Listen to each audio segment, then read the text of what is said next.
سلام دوستان عزیز، آلیس هستم. خیلی تشکر میکنم که این ویدیو رو تماشا میکنید.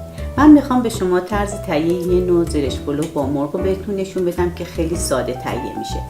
برای تهیه کردن این زرش پلو با مرغ من برنجم رو کته میکنم و اگر شما عزیزان نخواستین که کته بکنین، وقتی که مرغتون پخت آبش باید خیلی کمتر باشه، چون وقتی با برنجتون قاطی میکنی برنجتون شل میشه.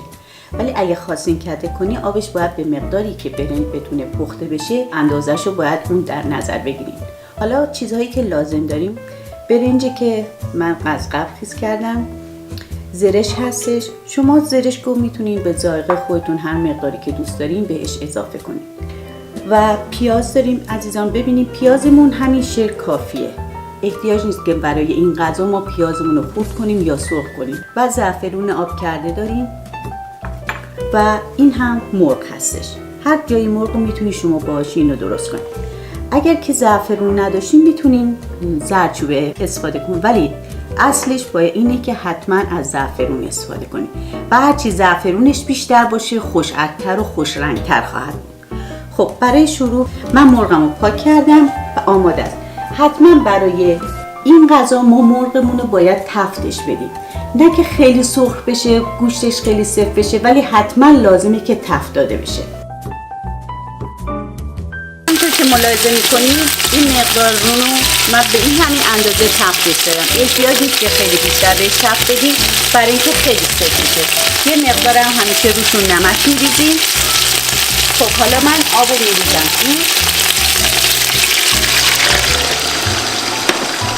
یه کاسه دیگه آب می‌کنم. این مقدار آبی باید باشه که ما میخوایم بعدش برنجمون رو باهاش کته درست کنیم. این مقدار مرغ من برای 5 نفر در نظر گرفتم و این دیگه بستگی به ذائقه خودتون داره که میخوایم بیشتر مرغ بذارین، کمتر بذارین، هر چقدر که مایل هستید. احتیاج نیست که پیازاش تفت داده بشه و خرد بشه. مرغای ما پختن.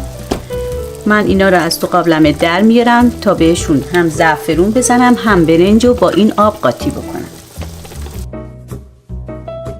آب برنج اضافی رو خالی میکنم و این مقدار برنج رو با این آب قاطی میکنم و همش میزنم و آب و روغن و نمکش رو تنظیم میکنم. همونطور که ملاحظه میکنید این کته است، یعنی شما احتیاج نیست برنجتون رو آبکش کنی، همین برنج رو با آب مرغ قاطی میکنی. تقریبا من همیشه برای کته برنجم یه بند انگشت آب در نظر میگیرم، پس این هنوز یه مقداری آب لازمه. اگر شما این برنجتون رو آبکش کردین مقدار آبتون باید خیلی کم باشه که بعد از اینکه برنج آبکش کردین فقط اون مقدار آب رو بریزین روی برنج. مقدار روغنمون و نمکمون رو تنظیم کنیم.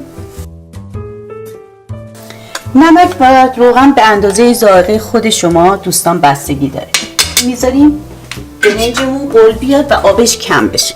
بعد از اینکه آبش کم شد من این مرغا رو زعفرون میزنم و میذارم توی برنج. کاملا باید مرغمون زعفرونی بشه. خب این مقدار زعفرون هم نگه میدارم تا بریزم. بعد از اینکه برنج پخته شد میریزم روی برنج. من یه مقدار روغن بهش اضافه میکنم، باز بستگی به ذائقه شما و مقدار مرغی که استفاده میکنین چقدر چربی داره. و وقتی برنجمون قل اومد زیر برنج رو کمش میکنیم تا کم کم جا بیفته. این برنج ما آبش کم شده و قبل از اینکه من مرغا رو بذارم یک دور اینو همش میزنم و شروع میکنم مرغا رو که از قبل زعفرون زدم میذارم توی قابلمه. اگه پیازش هم دوست داشتین میتونین کنار قابلمه بذارین، اگر نه میتونین دور بندازین، هر چی که مایل هست. بعد دوباره به این زعفرون اضافه میکنم، هم روی مرغا دوباره میریزم و هر چی که زعفرون مونده روی برنجمون میریزم. کاملا برنجمون زعفرونی باید بشه، عطر بوی زعفرون از توش در. این دیگه برنج ما آماده است، میذاریم تا دم بکشه. و من زرشکم هم خیس کردم و آبشو کشیدم. وقتی که خواستین قبل از اینکه برنجو بکشین تقریبا یه 10 دقیقه زودتر این زرشک رو میریزیم روی برنج و وقتی خواستین بکشین همه رو با هم قاطی میکنین میکشین تو دیستون.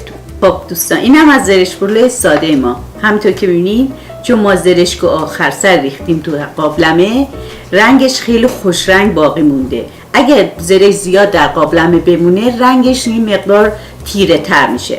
جای دوستان خالی.